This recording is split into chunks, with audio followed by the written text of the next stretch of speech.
Opposition FDC party president Major General Mugisha Muntu says he's not obsessed with removing President Yoweri Museveni from power, but is more worried for the country. We have a lot of frustration in this country. We've got a lot of hopelessness. We also have very weak institutions, some of them very, very unstable. We have got compromised systems. General Muntu is one of the longest-serving army commanders in President Museveni's almost 30 years in power, advises Ugandans to brace themselves for tough times in the post-Museveni era. Many people are so worried because of Museveni's entrenchment in power, and they think that he's so impregnable. My mindset is different.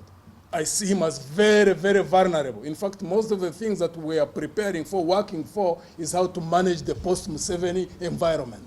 He claims that under the current government, state institutions have all but collapsed, and the only person keeping them sort of functioning is the person of the president.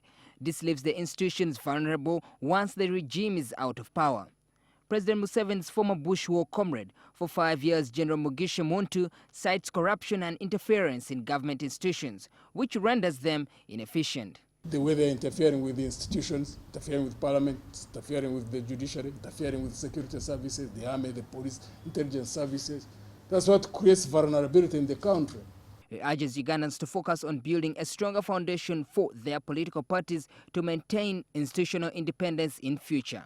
On the apparent internal bickering in the NRM party, especially between former Premier Mama Mbabazi and President Yoweri Museveni, Muntu says the country is yet to see the worst of the fallout. But he did not elaborate.